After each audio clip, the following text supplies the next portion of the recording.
Hi, I'm Mike, and welcome to the New York International Motorcycle Show, brought to you by Motivation USA, bringing you the most anticipated bikes of 2020.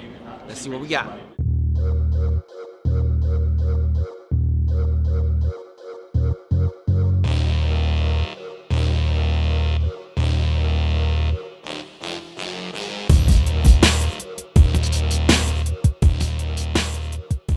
Hey guys, this is Mike. I'm back with Brad from Kawasaki. He's going to give us the rundown of the new 2020 amazing livery of the ZX10R.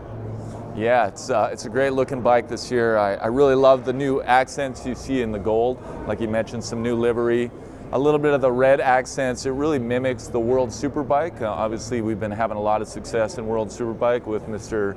Jonathan Reyes, so we like to add a little bit of that race livery. You know, you see it right on the tank, Kawasaki Racing Team. A lot of that technology from all those years of racing and all those race wins really trickles down to the ZX10R, so it's great for the customer, both on the street and on the track.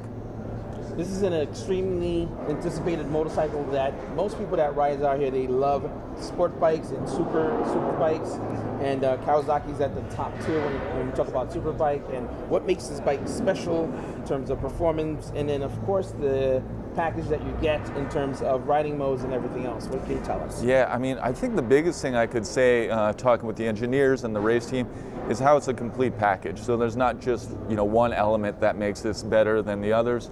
It's how it all integrates together, whether it be the way the chassis performs. One thing that's really big on this is the use of the Bosch IMU, so that really helps with the traction control. So we have a full electronic suite on this bike.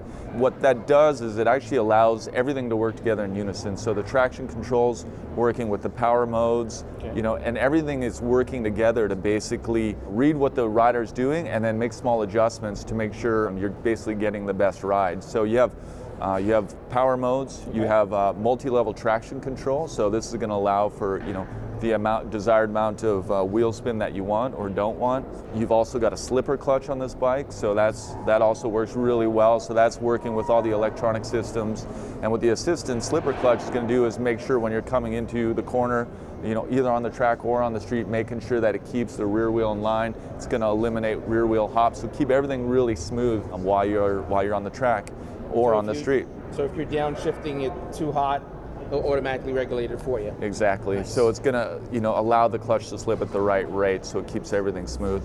We also have an electronic steering damper, so that's also going to real-time adjust whether you're on the track or whether you're on the street. You know, you want it to be nice and loose, right, when you're riding in the parking lot and stuff like that. But electronically, it's going to tighten up if you get into what we call a tank slap, or if you're out on the track or hit something at high speed. Well, what's interesting about all the bikes we've seen so far, this is the first one I've actually seen that actually has the electronic steering damper.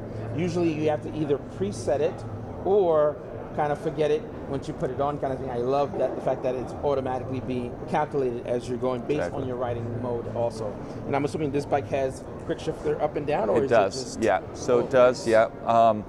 So that's great. Obviously, a lot of benefits to that. You know, it started out on the track, right? That's something that racers who are looking for, you know, a quarter of a second here, a quarter of a second there, just not having to let off the gas. It makes a big difference. But it's something you'll see even on the street as a nice benefit. It just keeps things real smooth. Even when you're cruising, just being able to click a gear without having to use a clutch is a really nice feature. Nice. Lastly, another thing that I noticed immediately with this motorcycle, most guys are keeping up with Euro 4 and Euro 5. They have a huge tail section where with the exhaust is huge. On this one here, the OEM exhaust is fairly nice.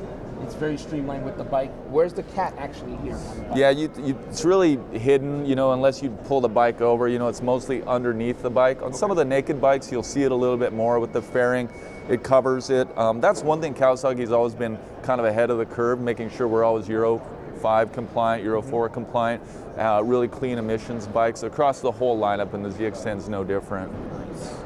So far so good. Pretty much a lot of the bikes we've seen, they've all been ride-by-wire, and this one has riding modes, right? It does. The last thing I wanted to touch base on, I've noticed most of the current bikes, they're all using the TFT display, very high-end looking, and I noticed Kawi's really sticking to the analog style, which we love the way it looks as well. It's a classic look. What can you tell us, and why are we sticking to that? Yeah.